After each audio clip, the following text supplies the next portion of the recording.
Jesus, vamos comer? Aleluia. E o tema dessa manhã, desse estudo dessa manhã, vai ser justamente isso. Diga comigo, fome. Vamos lá, diga comigo, fome. Aleluia. Glória a Jesus. Aleluia. Abra sua Bíblia. Livro de Lucas. Capítulo 15. Lucas 15. Aleluia. Glória a Jesus.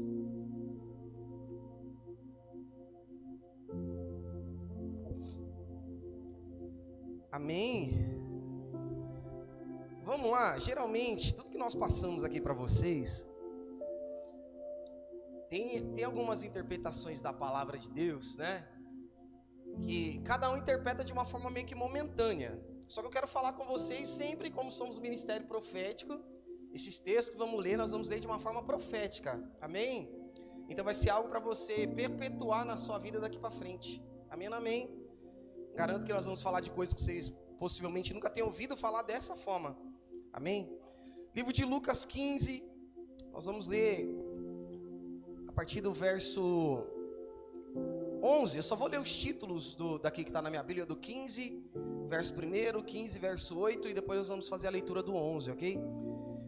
No 15, verso 1, aqui está a parábola, não parábola, mas falando a respeito da ovelha perdida. Amém? Depois no verso 8 está falando a respeito da dracma perdida. Amém? E depois no verso 11 está falando a respeito da parábola do filho perdido, do filho pródigo. Amém? Glória a Deus. Vamos ler a partir do verso 11. Glória a Jesus. Diz assim: Jesus disse ainda: um homem tinha 2 filhos.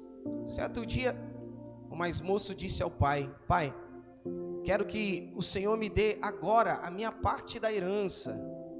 E o pai repartiu os bens entre os 2. Poucos dias depois, o filho mais moço ajuntou tudo o que era seu e partiu para um país que ficava muito longe. Diga comigo, o filho mais moço. Aleluia.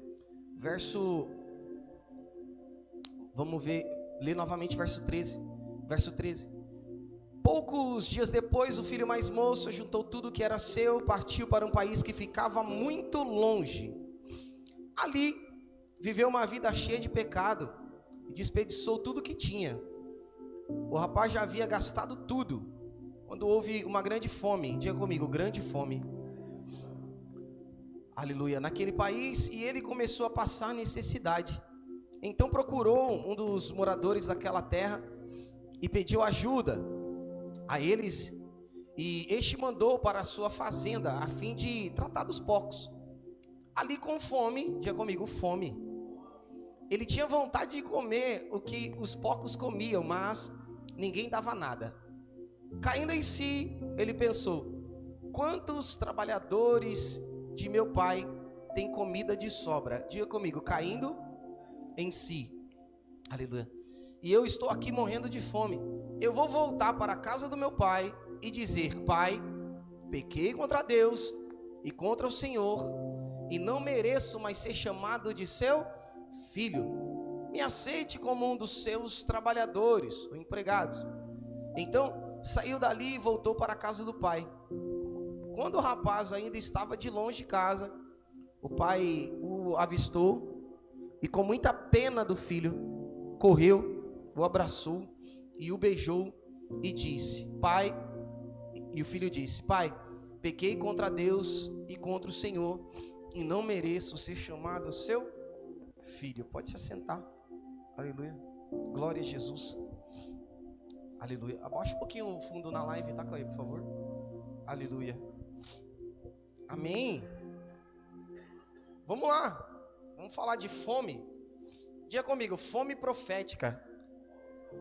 Aleluia. Bom, nesses textos aqui de Lucas, lembra quando eu sempre falo para vocês, quando vocês forem interpretar ou ler algum texto, você sempre deve olhar para quem é o autor, o intelecto do autor para você saber se as explicações deles são explicações mais científicas ou se são explicações mais puxadas para o lado espiritual ou mais emocional, né?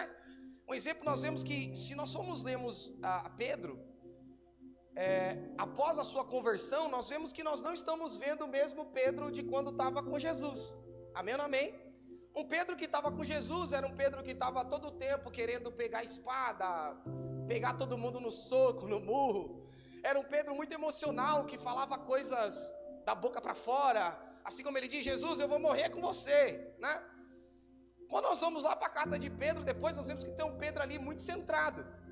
Um Pedro que está falando de escatologia, um Pedro que conhece o fim dos tempos, um Pedro que está preparando o povo, dizendo: não sejam emocionais, porque essa terra está predestinada para o fogo. Amém, amém? Você vê que é outro Pedro ali, que é um Pedro que agora está cheio do Espírito Santo, com a chave do reino, que é ligado na terra, é ligado no céu. E esse Pedro entendia que essa tratativa de ser ligado na terra e no céu, ele justamente entendia a importância, porque na única carta que nós temos falando a respeito de Pedro, você vê que Pedro, ele liga tudo falando a respeito de fim dos tempos. Pedro está dizendo que nos últimos dias os homens seriam gananciosos, que aqueles homens seriam zombadores nos últimos dias. Ele liga tudo à escatologia. Então você precisa entender isso. O Pedro momentâneo que vivia ali com Jesus e o Pedro convertido. A ponto que nós conhecemos o período histórico, que quando Pedro ele está ali para ser martirizado, ele entendia essa percepção da conversão, de estar disposto a tudo ou nada. Diga comigo, tudo ou nada. Esse foi o Pedro que no momento da sua crucificação, ele olha e diz: eu não sou digno de morrer como meu Senhor morreu. Me crucifiquem de cabeça para baixo. Você tem noção do que é isso? A estatura de alguém emocional, a estatura de alguém que todo o tempo estava: meu Deus, o que eu faço? Olha aquilo. Ou no momento emocional, com a cabeça quente, vou pegar a espada, vou cortar a cabeça de quem estiver pela frente. Para naquele momento que Pedro escreve ali alguma coisa direcionada, imagine você tendo a oportunidade de alguém te dar papel e caneta na tua mão e falar para você: você só tem essa oportunidade agora de dialogar com as pessoas que estão externamente, você não tem mais contato com ninguém, e você decidir o que você vai escrever para a igreja. Você tem noção disso? Se Deus hoje te pegasse uma folha e um papel, desse da tua mão e dissesse para você: escreva uma carta direcionada à igreja futura, o que você escreveria? Pare para me pensar nisso. O que você direcionaria para a igreja? Geralmente nós vamos direcionar aquilo que queima o teu coração, aquilo que você busca, aquilo que você tem vivido. Parou para pensar nisso aqui? Então você entende os apóstolos como vivia. E quando Lucas ele vem escrever, Lucas sendo um doutor, e agora ele está tendo que lidar com essa questão basicamente emocional, tratando essa questão de paternidade, essa questão de pessoas que viviam no cotidiano judaico, e que agora ele está tratando de coisas que se perderam. Imagina o que é para Lucas, sendo um doutor, tá ouvindo coisas assim. Algumas dessas histórias ele poderia até mesmo levar como uma fábula, como algo que fosse uma parábola, ou poderia levar para algo real que literalmente eles haviam visto acontecer no seu cotidiano. E dentre elas ele começa então falando a respeito da ovelha perdida. Se você parar para imaginar, literalmente isso acontecia durante o período judaico. Lembra, um exemplo, os pais de José, os pais de José eram o quê?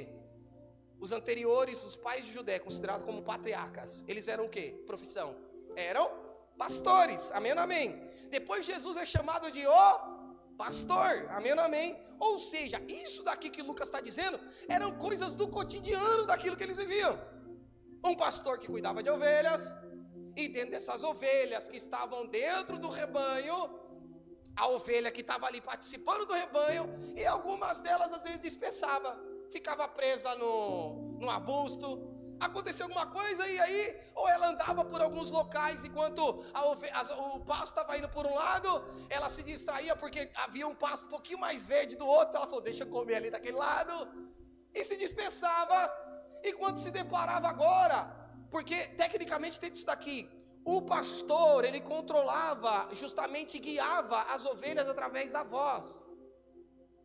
O quão longe era para aquela ovelha se perder, a ponto de ela não ouvir mais a voz do pastor. Estão comigo ou não? Porque onde ainda tem um som da voz do pastor, não importa quanto tempo seja de distância que a ovelha esteja, ela ainda consegue ouvir a voz do pastor e ser guiada, ser encontrada, buscar o rebanho, aleluia. Mas chega um momento que a ovelha se distancia tão longe, que ela não consegue mais ouvir a voz do pastor. Estão comigo ou não? E a questão é o quê? Porque as ovelhas, você pode pegar e misturar vários rebanhos. Quando o pastor chama, ela conhece a voz do seu pastor. Você tem noção do que é isso? E quando você leva isso para a palavra, dentro do contexto judaico, Deus agora vem nos expor que não somente a ovelha deve conhecer a voz do pastor, mas ela diz que o pastor, ou o Senhor, Ele conhece cada fio de cabelo da sua cabeça. É o conhecimento recíproco. Você está comigo ou não nessa manhã? Aleluia. Por isso que a Bíblia diz, permanecer em conhecer a Deus, aleluia. Eu permaneço. É uma coisa constante. Eu estou a cada dia em busca de Deus. Eu quero mais de Deus a cada dia. Aleluia. Porque senão vai chegar um momento que você vai ficando tão distante de Deus, que chega um momento que a voz vai virando sussurro. Vai chegar no momento que o sussurro vai virando somente palavras indefinidas, porque você não consegue mais discernir, não consegue mais entender. E quando você vê, nem a voz de Deus você está ouvindo mais, porque você se distanciou muito dele. Estão comigo nessa manhã? Em nome de Jesus? Aí depois, agora Lucas está falando, traduzindo ditações do próprio Cristo, falando a respeito agora da dracma perdida, da moeda perdida. Daquela mulher que ela está ali, e ela perde uma dracma dentro de casa, e agora ela começa a tirar tudo do lugar para procurar. Diga comigo, tirar tudo do lugar. E essa percepção, você percebe que na primeira, quem se perdeu foi a ovelha, amém, amém. Só que dessa vez, quem perdeu a dracma foi a mulher. Dracma, nesse sentido, eu já vi muitas pessoas interpretando, fazendo uma referência sobre pessoa. É assim ou não é? Quem fala assim, não, ela perdeu a dracma dentro de casa. Mas nessa questão, na verdade, a dracma é uma espécie de tesouro. É um dinheiro. É um tesouro. Ou como se fosse, quem aqui já ouviu aquela citação do homem que ele está num terreno e ele vai e acha uma pérola muito preciosa. O que ele faz? Como aquilo não pertencia a ele, ele vende tudo que ele tem e vai e compra aquele terreno por conta da pérola. Estão comigo ou não nessa manhã? Amém ou amém? Dentro dessa composição, então, na verdade, essa dracma representa um tesouro, algo precioso, que na verdade aquela mulher é a representação da sua vida, a representação do teu ministério, e aquela riqueza pode ser a representação do tesouro que Deus te entregou nas tuas mãos, do teu ministério, do teu dom. E muitas das vezes nós estamos dentro da casa de Deus, servindo a Deus, só que nós acabamos nos perdendo ministerialmente, perdendo o sentido para o qual fomos chamados. Quando você se vê que você perdeu, automaticamente o que a Bíblia diz é que nós devemos então literalmente nos autoexaminar, porque quando aquela mulher examina, ela fala, a casa está meio suja. Estão comigo ou não? Eu estou falando de coisas profundas com vocês, prestem atenção. Diga comigo, a casa está meio suja. E agora ela se tornou obrigada. Se ela quisesse recuperar aquela dracma, primeiro ela teria que tirar tudo do lugar e começar a limpar a casa. Estão comigo nessa manhã? Aleluia. Porque muitos de nós às vezes vamos clamar, Senhor, o que está acontecendo comigo? Senhor, por que essa fraqueza? Senhor, por que isso? Deus está dizendo para você, começa a limpar a casa que você vai descobrir aonde você perdeu a dracma, aleluia. Aonde você perdeu aquilo que Deus te entregou. A essência, primeiro amor, aquela sede de busca, cadê? Perdeu, cadê? Vamos procurar. Aleluia, aleluia. Só que tem um problema, porque às vezes você sempre vai estar esperando alguma coisa de alguém, mas quem tem que limpar a casa e tirar tudo da casa é você. Quem tem que procurar é você. Quem tem que começar a limpar tudo é você, não é ninguém. Por isso que você vai estar buscando soluções e pessoas e não vai encontrar. Porque a dica já está na palavra, as descrições já está aqui. Ela pegou então tudo, começou a tirar tudo do lugar, começou a limpar a casa e ela se deparou e encontrou. E quando ela encontra, ela não encontra e fala, tá bom, já encontrei, que legal, não. Ela chama todo mundo, aleluia. Ela chama todo mundo para festejar com ela, porque verdadeiramente ela tinha reencontrado aquilo que ela havia perdido. E essa alegria que você perdeu e que você não encontra mais, essa tristeza que às vezes está no teu coração, é justamente porque você perdeu o sentido do teu ministério com Deus. Por isso você se vê triste, desanimado, porque você se perdeu. Você perdeu a essência daquilo que Deus te entregou. Irmão, eu tenho uma dica para te dar. Quando você achar, aleluia, me chama para a festa, por favor, aleluia. Me chama para a festa quando você se achar, quando você se encontrar. Vamos fazer um culto de ação de graça, porque a sua alegria vai ser tão tamanha, que você vai fazer questão de querer espalhar para todo mundo, que você se reencontrou com Deus, e todos terão que ver Deus na sua vida. Aleluia, aleluia. Estão comigo nessa manhã? E aí nós chegamos agora em outro que se perdeu. Pegou isso aqui ou não? Vocês entenderam até aqui? Amém ou não amém? Agora nós vamos falar do filho pródigo. A Bíblia diz agora que ele chega, né? Cansado já de tanto trabalhar. A Bíblia diz que o filho mais moço chega no pai e fala, pai, eu quero a minha herança. Presta atenção nisso aqui que é poderoso, que muitos não prestam atenção. Vamos lá, vamos ler isso aqui de novo, para vocês prestarem atenção. Na sua Bíblia, vem comigo, ó. Diz assim, aleluia. Um dia, um homem tinha 2 filhos. Certo dia, o mais moço disse ao pai, pai, quero que o Senhor me dê agora a minha parte da... O pai repartiu bem entre os...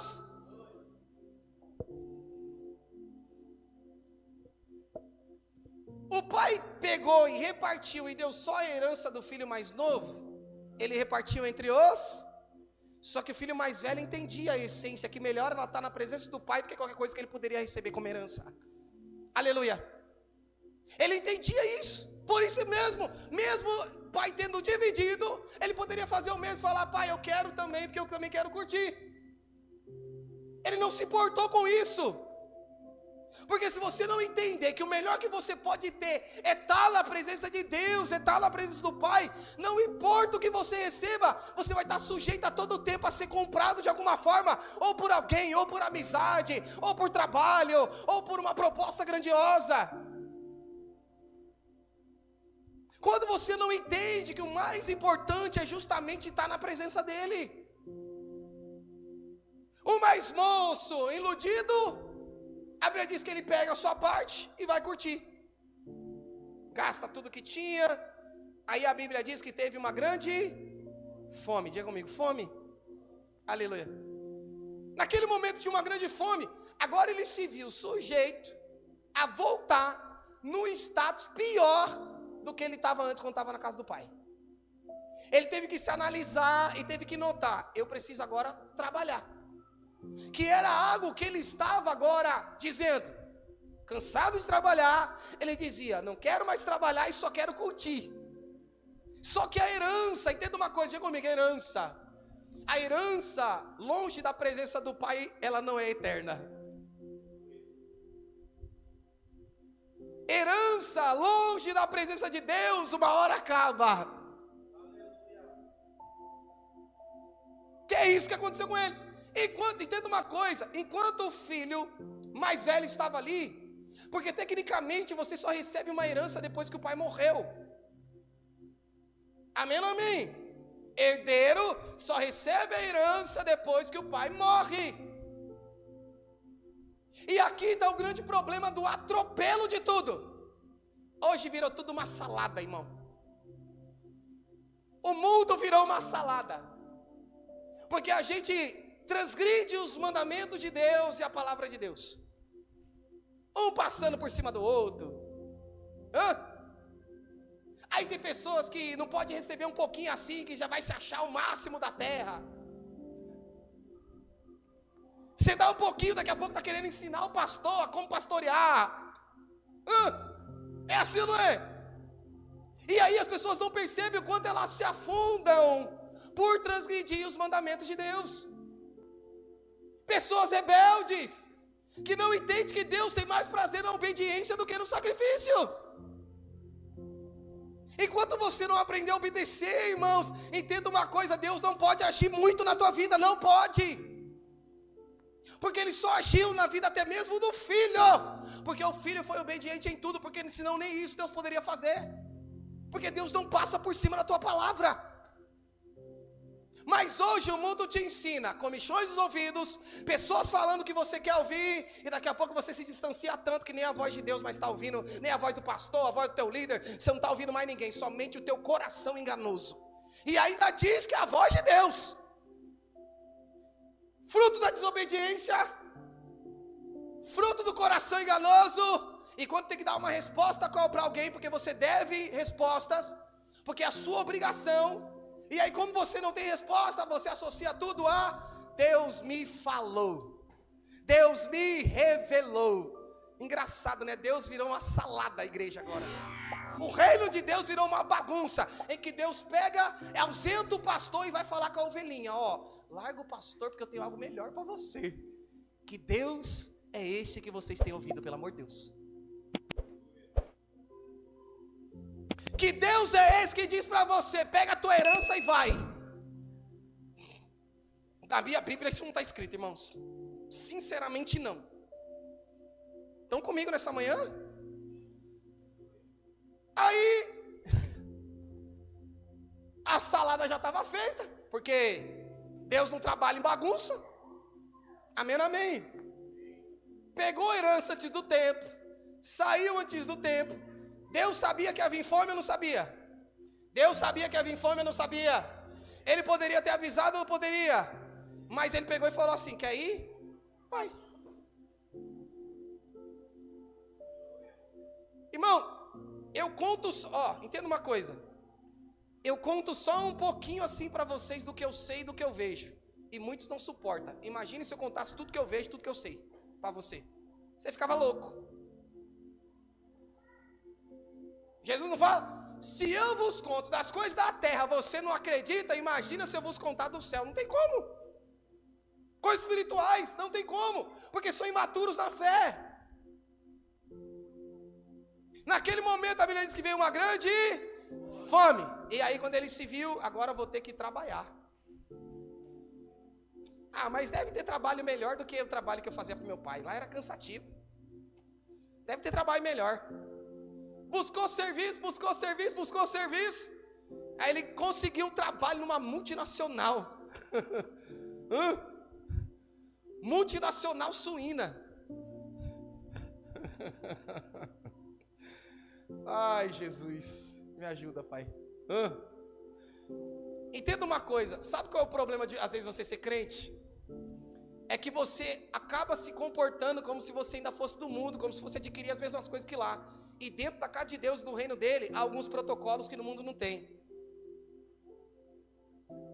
Enquanto você está ali no mundo, você está vivendo sua vida, fazendo faculdade, estudando, fazendo não sei o quê, planejando, você isso, você aquilo, você médico, você aquilo, está tudo sucesso. Você vai planejar e até pode conseguir, amém? São coisas terrenas. Mas quando você vem para o reino, aí você está fazendo a faculdade e fala: eu vou ser médico. Deus fala: não vai não. Você está preparado para isso? Estudou, e às vezes Deus fala: rapaz, o que eu tinha para você era outra coisa. E você ouviu o teu coração, você só perdeu tempo fazendo isso. Você está preparado às vezes para isso? Aleluia, diga comigo: veio uma grande fome. Aí, a Bíblia diz que ele tinha gastado tudo. Falou: agora tem que trabalhar, né? Fazer o quê? Vou lá, vou arrumar um emprego. Arrumou numa multinacional, Suínos Corps. Ai, Jesus, eu vejo tanta coisa, se vocês vissem que eu vejo. Aleluia. E aí, naquele momento ele se viu, estava lá trabalhando, botou o terno e a gravata. Só que não. Ele foi cuidar dos porcos. Imagina isso, irmãos, a fome dele era tanta. Cá pra nós, irmãos. Uma coisa é você estar com o celular na mão, você está com fome, chegou a hora do almoço, você vê ali passando a foto de um lanche do Mac na sua frente, assim você fala, meu Deus, que fome é essa? Até baba assim. Você tem noção que ele estava querendo comer comida de porco, lavagem. Eu me lembro que meu avô, quando eu era criança, meu avô tinha criação no fundo do quintal, era galinha, era porco, era pato. Irmão, se a porta de casa estivesse fechada, você lá do outro lado da rua, você sentiria o cheiro da caatinga do porco. É assim ou não é? Alguém já viu o porco aqui, chiqueiro? Era assim. Tanto que a casa da minha avó era enorme, gigantesca, o quintal era fundo assim. Lá no fundo de meu avô criava as coisas dele. E mesmo assim, se o vento não tivesse contrário, o cheiro do chiqueiro era insuportável. Mas o problema é que chega uma hora, presta atenção nisso aqui, chega uma hora que você se acostuma com o cheiro e você acaba nem sentindo mais o cheiro. Eu estou mentindo? Eu estou mentindo? E muitos se encontram dessa forma na casa de Deus. Perdido. Já não sabe nem mais o que fazer. Vive uma vida às vezes até mesmo de pecados, mas o pecado é tanto, se acostumou tanto, que nem consegue mais perceber as besteiras que faz. Estão comigo nessa manhã ou não? Amém ou amém? Só que aí a Bíblia diz que a ficha caiu nele. Falou, rapaz, literalmente, imagina isso, você cuidando de porco. Que caca que eu fiz na minha vida. E no momento que você cai em si, ali foi quando o pai achou o filho novamente. Estão comigo ou não? O pai encontrou o filho, não foi quando ele viu o filho lá não, foi quando o filho caiu a ficha. Porque o filho poderia voltar para visitar o pai, viver uma vida completamente inusitada, que não agradava a Deus, que não agradava a ninguém. O problema não era estar perto, o problema era o coração não reconhecer o quanto estava errado. Naquele momento a ficha cai, ele entendeu tudo, a besteira que ele fez e tudo que ele deixou para trás, ele entendeu, a ficha caiu. Ele fala, o que eu estou fazendo? Os empregados de meu pai têm muito mais do que isso, o que eu estou fazendo? Eu estou aqui querendo comer comida de porco. E aí ele reconhece, eu vou voltar, diga comigo, atitude. Eu vou voltar e eu direi a meu pai, pai, me perdoe, pequei contra ti, pequei contra, olha isso. Ao ver dele, ele tinha feito alguma coisa contra Deus? Não, ao ver dele, entenda isso aqui, ao ver dele não quero mais trabalhar, quero a minha herança, pai, obrigado eu ter aqui, fui curtir. Teve algum problema nisso assim? Eu vou parar a pensar? Não.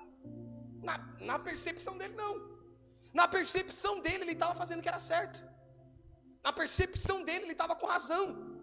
Mas no momento em que as ações dele fez com que ele colhesse tudo que ele plantou, no momento da colheita ele teve que reconhecer que era melhor estar na presença do pai e nunca ter saído. E o que levou ele à presença do pai, o que levou a ele a reconhecer, foi justamente a fome. O que levou ele a reconhecer foi aquilo que foi enviado para que todos ali passassem.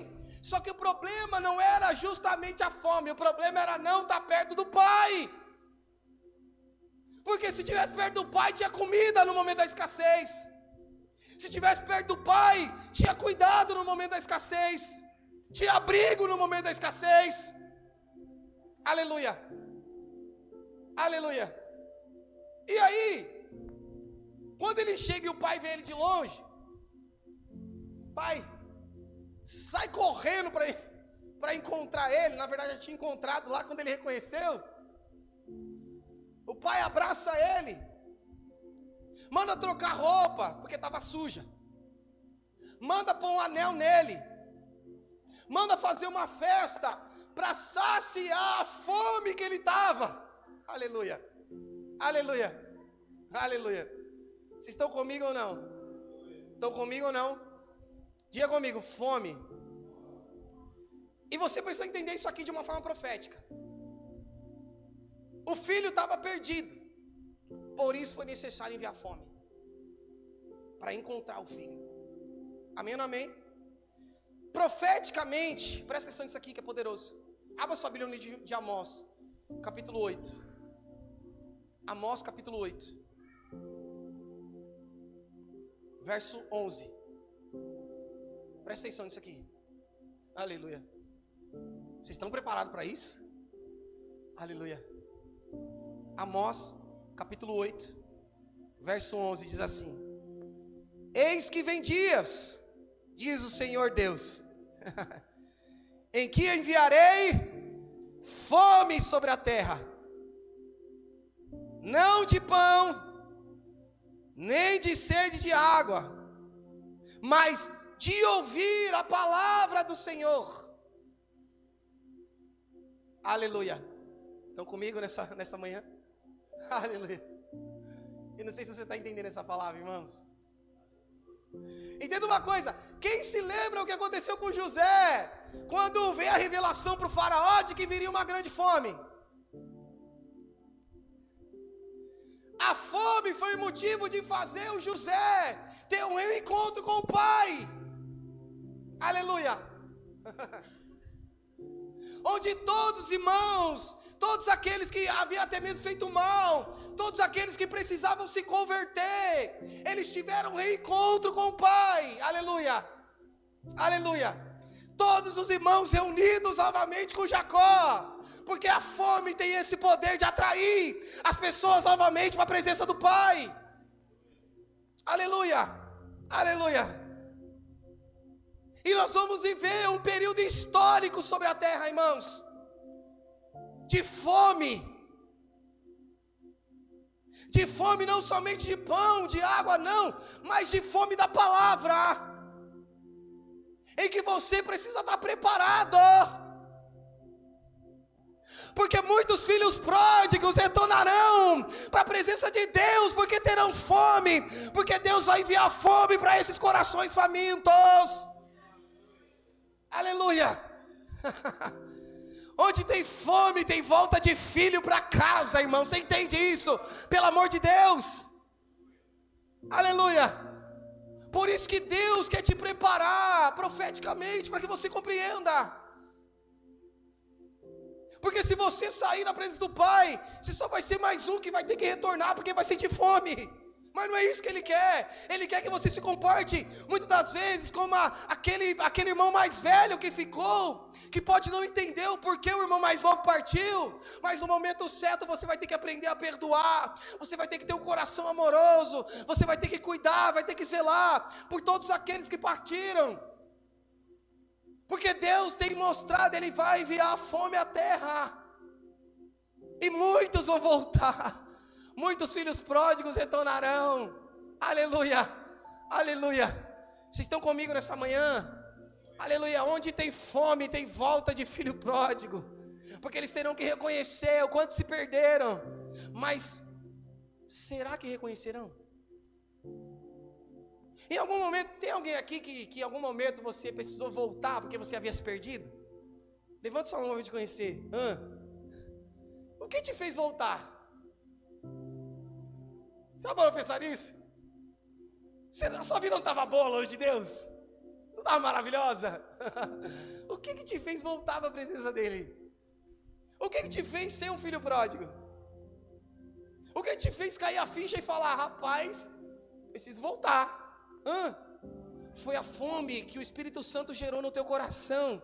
Porque uma vez que você experimentou dessa água tranquila, uma vez que você comeu desse maná do céu, entenda uma coisa: não adianta você tentar fugir para o mundo, porque vai chegar uma hora que você vai sentir fome e vai querer voltar para a casa do Pai. Então não perca tempo com isso.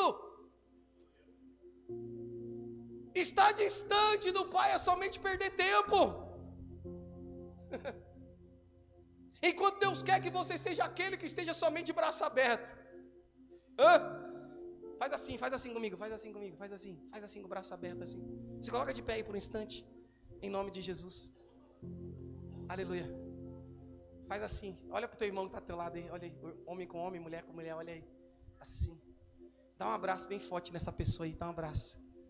Aleluia. Deixa ela sentir o quanto ela é amada. Aleluia. Fala assim, não importa quantas vezes você parta. Fala, todas as vezes eu vou estar de braço aberto para te receber. Aleluia. Aleluia. Aleluia. Fala para ele, toda vez que você sentir fome, fala para ele, volta para cá porque aqui tem pão. Aleluia. Aleluia. Amém. Você pode aplaudir a Jesus essa manhã? Aleluia. Se prepare, porque Deus vai usar você como sustento para aquele que tem fome. Aleluia. Estenda sua mão assim que eu quero abençoar você nessa manhã. Deus mandou fazer isso. Aleluia. Feche seus olhos por um instante. Você também que está em casa, estenda suas mãos para frente. Pai, em nome de Jesus, Senhor. Pai, eu quero aqui diante do teu altar abençoar os teus servos. A cada um que tem semeado nessa obra, Senhor. Eu quero abençoar, Senhor, todos os dizimistas e ofertantes, Pai. Em nome de Jesus Cristo, Pai, eu os abençoo. Assim como o Senhor disse, Pai, que nós poderíamos fazer prova de Ti, se o Senhor não vos abrisse a janela dos céus e não os derramasse bênção tal, Senhor, sem medida. E essa bênção, Senhor, nessa manhã eu declaro sobre o Teu servo, sobre a Tua serva, que tem semeado neste altar, que tem confiado nessa obra, Senhor, em nome de Jesus Cristo, que o Senhor possa abençoar os celeiros dos Teus servos. Mesmo no momento de escassez, aqueles que estiverem na casa do Pai terão bênção, terão prosperidade, não faltará comida. Em nome de Jesus, Pai, eu quero os abençoar para a sua glória, e eles contarão testemunhos de vitória. Em nome de Jesus, Pai, sobre tudo que o Senhor tem feito. Em nome de Jesus. Amém. Toma posse dessa manhã em nome de Jesus. Você que está em casa também toma posse dessa palavra. Aleluia, aleluia. Se prepare, porque foi o que Deus mostrou. Essas portas estão sendo largadas, porque Deus está preparando banquete para aqueles que têm fome, que voltarão para a presença de Deus. Amém ou não amém? Por isso que toda vez que você, a partir de hoje, presta atenção nisso aqui, a partir de hoje que você vê alguém voltando para a presença de Deus nesse altar, você vai entender de tudo que eu estou dizendo para você. Amém ou não amém? Isso vai virar uma chave, vai fazer sentido para você. Desses que estão buscando pão, porque Deus fez gerar fome neles lá fora, e eles estão voltando para a presença de Deus. Amém ou não amém? Aleluia. Você pode aplaudir a Jesus essa manhã? Aleluia. Aleluia. À noite tem culto de Páscoa, amém ou não amém?